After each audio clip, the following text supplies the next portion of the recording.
Mr. Tiruchirappalli, Chairman BIM,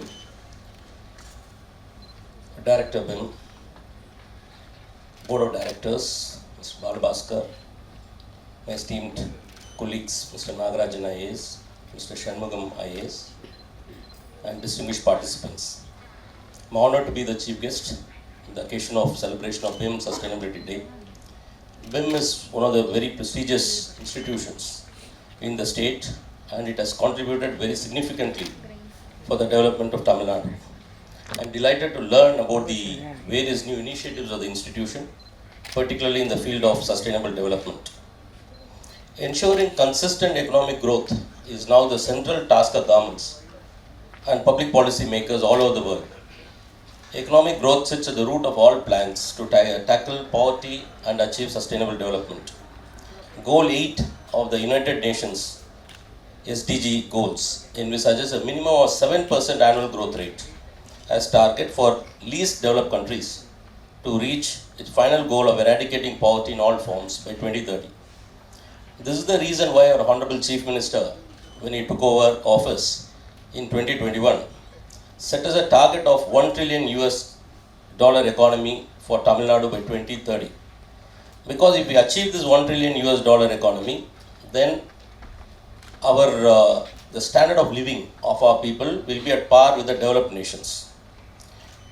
But growth cannot be merely for growth's own sake.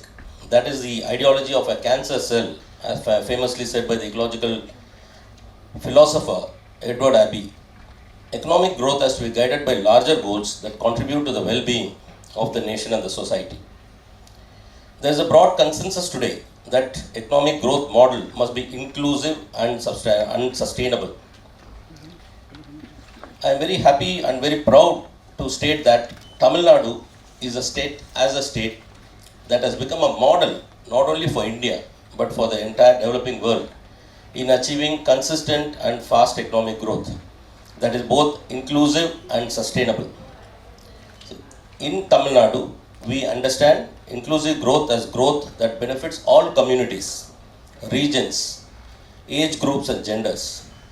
It is well known that the Dravidian movement in Tamil Nadu was successful in democratizing education through multiple revolutionary interventions that include community-based reservations, increasing representation of people belonging to diverse communities, provision of midday meals, and provision of free and compulsory education for children.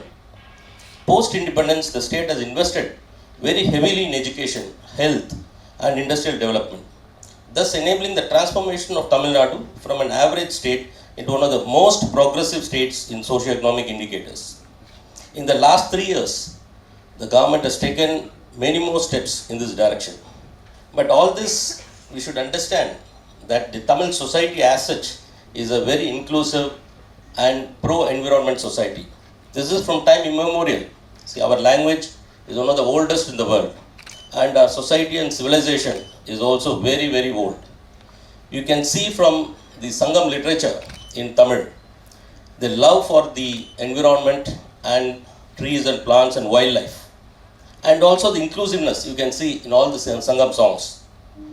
Many of you might have heard about the very famous saying by Kaniyan Pungundunar, Yadum Ure and Yavarim Kelir. So this is around 2500 years back this was written. This kind of thoughts I don't think is there in any literature in any language. And the Tamil society also reached its pinnacle in knowledge at the time of Tiruchirappalli, which was written around more than 2000 years old. So that captures the essence of the basic core principles of Tamil society, which still guides the society even today. If you look at, I'll just quote 2 Tirukurals, which explain, because I'm supposed to talk about inclusion and sustainability. About inclusion, Tiruvalluvar says, Pagutundu Palluyir Ombudal, Nulor Toguttavattrul Ellam Thalai. That means the highest virtue in any creed or religion is to share your food and cherish all living beings, not only human beings, all living beings. So this kind of sublime thought, it's very difficult actually to see in any literature. Similarly, on sustainability, what he defines a country as Mani Neerum, Mannum, Malayum, Aninizhal Kaadum, Udayathu Aran. That means clean water, clean blue water, open spaces, hills, and evergreen forests. Uninterrupted card means that the sunlight cannot actually penetrate, will not reach the flow of the forest. A country or a fort is supposed to have all these characteristics. So this explains what kind of society we had in the Tamil society in those years, and how the society and our development was very, very sustainable. So that is reflected in all our schemes and in our growth even today. The free breakfast scheme of Honorable Chief Minister, which was announced 2 years back, is actually a path-breaking initiative for both education and public health. Nowhere in the country this kind of scheme is being implemented. Nearly around 20 lakh children actually benefit from this scheme, and research has shown that consumption of a nutritious breakfast improves a child's learning outcomes. Apart from also improving school enrollment, the scheme contributes towards the overall development of the child. Similarly, for gender inclusivity, Pudumai Pen scheme has been announced by the government. It offers 1,000 rupees a month for every girl student who has studied in a government school from 6th standard to 12th standard, because it is basically self-selection. If they are studying in a government school, we can presume that they are from the lower strata of society and with weaker economic means. So in this also around 3.5 lakh girl students are actually benefiting every year. This scheme, apart from improving the enrollment of women in schools and colleges, will also improve women's participation in the labor force. In the last state budget, the government introduced a special scheme to incentivize additional women employment in the state. So we are giving a payroll subsidy of 10% of the salary of the women, differently able people, and transgender employees for 2 years to all new industrial units if they provide direct employment to over 500 such individuals from Tamil Nadu. I don't think any other state in the country has this kind of scheme or incentive. Recently, the state government has also unveiled a World Bank assisted Tamil Nadu Women Employment and Safety Program, VSAFE. This will be implemented over the next 5 years. We aim to increase the participation of women labor force in non-farm and emerging sectors. It is pertinent to mention that already 42% of all women working in India's formal factory sector are from Tamil Nadu. Tamil Nadu is also a pioneer in transgender welfare, and we have set up a welfare board for them since 2008. To improve the employability of youth and to address the skill gaps, a scheme called Non-Mudalvan scheme is being implemented. All the students from engineering colleges as well as arts and science colleges in the state are covered under the scheme. Nearly 23 lakh students have been trained so far. To improve the skill training, the state government has actually transformed all the government ITIs into Industry 4.0 technology centers. This we are doing in collaboration with Tata Technologies. Another significant feature of the industrial development of Tamil Nadu is that it is distributed across the state. It is not concentrated in one center. You might have seen, I don't want to mention the states, but there are many places where all the development is there only in the capital or around the capital. The rest of the state actually will be a really undeveloped area. Tamil Nadu is not like that. If you look at industrial development, we have 5-6 big hubs of development. Chennai and in and around Chennai, Sri Perumbudur, we have Hosur Krishnagiri belt, we have Tiruchi region, we have Coimbatore belt, now we have Thoothukudi Tirunelveli belt. And across the state you will find industries. We have Sipcot parks and Sitco parks across the state. So this actually makes it a very, very equitable growth for the state. Similarly, another scheme which is very innovative, which was introduced, is called the mini tidal program. All of you know there is a tidal park here in Chennai, which ushered in the IT revolution in Chennai. This was started in around 1998. Now we want to take this IT revolution to tier 2 and tier 3 towns. So mini tidal parks are being started in medium-sized towns like Tanjavur, Karaikudi, Viluppuram, Thoothukudi, Salem, Tirupur, Vellore, Karur. So these are doing very well. Already some 4 or 5 of them have been launched. Similarly, we have small industrial estates in places like Madurai, Hosur and Salem.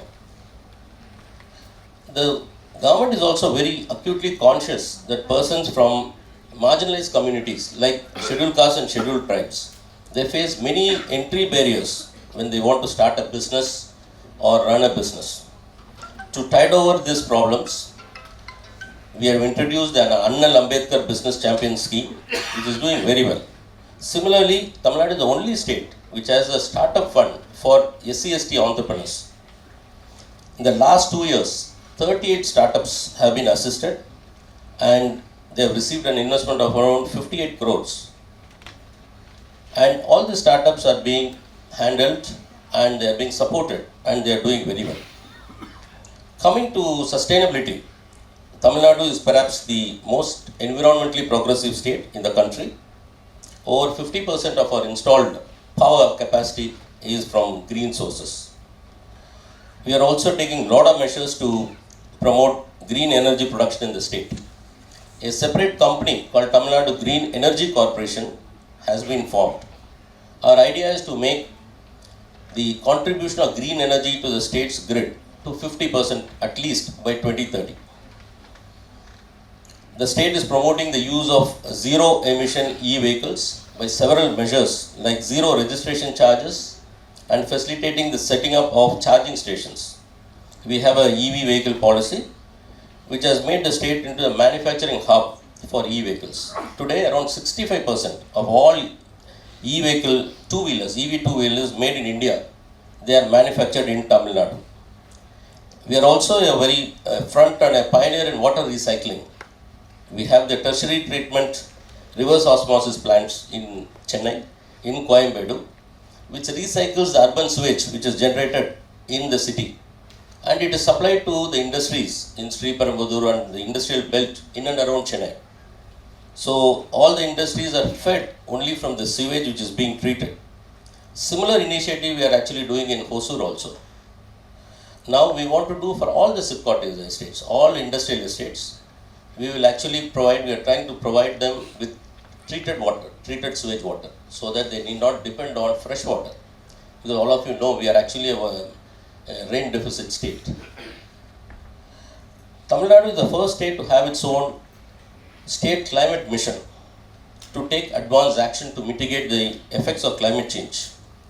We have made a greenhouse gas inventory of emissions in the state.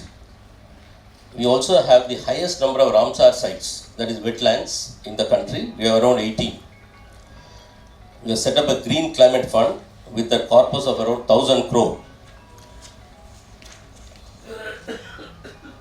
It is possible to give many more instances of the progressive policies of Tamil Nadu. We have been able to sustain growth at rates higher than the national average in most years in the recent past. We have been clocking around more than 8% growth year after year. But for our state, inclusion and sustainability, they are inviolable guiding principles of our growth journey. We are fully convinced that they help accelerate growth even more. For example, many foreign investors who come to explore the opportunities in the state are very impressed to hear about our inclusive workforce and our achievements in the green sector rather than the incentives or facilities we offer. For major companies, ESG goals are a significant driver of investment decisions at their board level, and by choosing to invest in Tamil Nadu, they can easily fulfill these goals. I once again thank the chairman and the director for giving me this opportunity to meet all of you. I want to actually congratulate all the awardees, the alumni, and all the performers from the institute and the faculty who have done great work. And thank you very much. The director for giving me this opportunity to meet all of you. I want to actually congratulate all the awardees, the alumni, and all the performers from the institute and the faculty who have done great work. And thank you very much. I've been asked to say a few words. So I really thank the Chief Secretary, Mr. Muruganandam, because being Chief Secretary of a state like Tamil Nadu is a very busy affair. Taking some time to come here is not an easy thing, and we really thank him for taking the time to come here and be with us and give his address to encourage the BIM and its alumni and all the award winners for the pursuit of the environmental sustainability goals. So I thank you very much for this thing. And I did not know that our director and Muruganandam were alumni of the same institute. So thank you very much, Mr. Muruganandam. Thank you. I hope you will be finding time to come and encourage us in the future also. Thank you. It's about influencing tomorrow, and today our differentiator are new technology applications and sustainable practice. Whenever it comes to sustainable practice, whenever it comes to new technology applications, we should be the market leader in terms as a business school. So this is how we are moving, and you have also seen that that short film on greening tomorrow. So we had influencing tomorrow. From there we are evolving into greening tomorrow. So this is a long journey, and in this long journey I am thankful to the board and to all my faculty colleagues, staff, alumni, everyone who have contributed to this. Now this journey has not been very easy. There are some individuals who have gone beyond the nitya karma of the academics. So going beyond the usual activities of an academic, so they have embraced some of their passion and worked towards that. So we have from this year on introduced an award called BIM Ikigai Awards. So Ikigai is basically a Japanese word. So Ikigai means the reasons for living. Ikigai means the purpose of life. So when we have the purpose of life, something we see as a purpose of life, then we don't feel tired for it. We don't look at our watch. So we tirelessly work towards that. So that briefly to talk about this in this Ikigai. So it is a Japanese concept, and it is defined as your life's meaning in relation to your talents, your passions, and what you can contribute to the world. So the four pillars of this Ikigai is what you love, what you are good at, what you can be paid for, and what the world needs. So something that you are not asked for, that out of passion that you work towards that. So we are recognizing this year 3 such faculty members who have gone beyond the usual call of duty. So we have like Professor R. Subramaniam. Just 1 minute, I'll just call it, I'll just give him a brief intro. And Satya told me not to speak much because when I get the mic then I keep talking. So Professor R. Subramaniam is the oldest serving faculty in the system, and he is instrumental.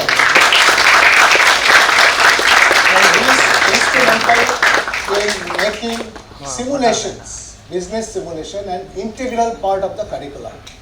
And so much so that BIM students are at par with, if not better, than top IIMs in simulation practices. And consistently, it's just not 1 of the years or 2 years or 3 years, consecutively our students are winning these global CAPSIM challenges. So and it's a very prestigious challenge. And when I say that they are winning this global CAPSIM challenge, you may feel, oh, there are so many such challenges, then what is so big deal about it? But let me tell you, I am Ahmedabad, I am Bangalore, XLRI, all these teams participate in that. And among that team, our teams are getting first prize, second place, third place, and year on year, we are getting this kind of position. So that Sri N. Muruganandam, Chief Secretary to Government of Tamil Nadu, members of BIM Board Governors, Mr. Balabhaskar and Mr. K. Shanmugam, the Director Mr. Asit Verma, faculty members, staff, students of BIM, and our alumni members, friends, and from the industry and media, and ladies and gentlemen. I extend a very hearty welcome to you all to the celebration of BIM Sustainability Day. Various universities worldwide play a crucial role in championing the cause of sustainability and celebrate the Sustainability Week at different times of the year. At BIM, we observe Sustainability Week during the first week of October, we chose to observe today, 5th October, to celebrate and share the inspiring success stories, best practices, and grassroots innovations from corporates and social entrepreneurs. We are also taking this opportunity to recognize our distinguished alumni, few of our students and faculty for their exceptional achievement. Many responsible for today's rise in carbon dioxide are no longer here, and most will be affected or yet born. Sustainable development is therefore one of the demand that is at present, and without compromising the ability of future generations to meet their own needs. 3 years ago, we coined a motto for BIMites: leave a world better than we found it. And at BIM, we live by it, and we have been championing this cause ever since we have taken this. One of the differentiator in BIM Tiruchirappalli is our stress on ESG and sustainability. And we are very happy to inform that we have received ISO 14001:2015 Environment Management System Certificate that recognizes our efforts to minimize our environmental footprint and mitigate GHG emissions. We are one of the few institutes in the country to have achieved this feat, aiming for a green campus status. I am happy to inform you that the second campus of BIM Trichy is being constructed using sustainable building materials and sustainable construction practice. We are also have gone through the tree replantation wherever we have found the trees that is in the existing campus, and I am sure one of this video thing will be showing the effort that we have taken. And we are very hopeful of completing the campus in next year, where we will be stepping into a new era of BIM once it is ready. Our academic partnership with Government of Tamil Nadu in conducting 2-year prestigious Tamil Nadu Fellowship Program and focused block development program exemplifies our commitment to capacity building in sustainable development and public policy.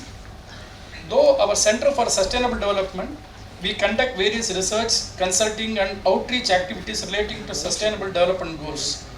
Sustainability has become integral part of our curriculum across specialization, introducing courses like green finance, sustainable marketing, digital or green supply chain, Bloomberg ESG certification, etc.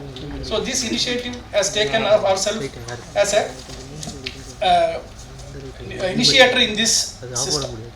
With the completion of 40 glorious years, this year has been very significant for BIM. The laying of foundation stone of the new campus was done by Honorable Government of Tamil Nadu few months ago, and the construction is full swing, and we are hopeful that it's be ready by the next year. Receipt of NBA accreditation for the first time in BIM in the history. In all these 40 years, this is the first time we got the NBA accreditation, thanks to the effort of our BIM team, they made it happen. Successful completion of the prestigious Tamil Nadu CM's 2-year fellowship program. We have completed the first one. We have gone with the relaunch of second CM fellowship program for 2024 and 2026 batch. Also, being an academic partner of Tamil Nadu State Planning Commission, we are taking up a lot of focus development program. We have taken 6 blocks in the state. Maintaining position of top 100 NIRF ranking in the business school, which has been also a significant position that from where we were and we have grown up to this point. With the new facility that is being coming in the campus and so much of things happening, we are sure that we will be going up in the ladder. We will be soon giving you a good news when we meet next time. BIM is now ready to launch several sustainability and public policy program, and which is capacity building, which is particularly for our state. This BIM community shall continue to work towards sustainable development goals. I am extremely proud to see the way that alumni are contributing to the cause of sustainability globally. My heartiest congratulations to Ms. Monisha Krishna for her contribution through Sacred Groves, Ms. Sujata Ramani for her contribution through Pollinate Work. I must say at this point, both of you show the way how individually we can rise to the occasion to make this planet a better place for all of us tomorrow. So I can't stop talking about this when I saw these things are happening with our own students. I also congratulate the leadership team of 3M and Schneider Electric for their exemplary work in sustainability. My heartiest congratulations to all the distinguished alumni award winners, Mr. Praveen Achyutan Kuti, the Managing Director, CEO of the DCB Bank, Mr. Kabir Ahmed Shakir, Chief Financial Officer of Tata Communications, Ms. Kalpana Ajayan, Regional Head, South Asia, Women's World Banking. Your stellar performance in career and personal life will go on motivating the successive generation of the alumni and the students to emulate. You all made BIM, the institution BIM, very proud, I must say at this point. My heartiest congratulations to all of you, and I wish you continue to all your success in life. My congratulations, wishes all the faculty members, students who will be recognized today for their achievement. I want to thank all of you coming to this evening. I hope that BIM Sustainable Day will evolve as a platform to create a greater awareness for individual and collective responsibilities to sustainability. Thank you.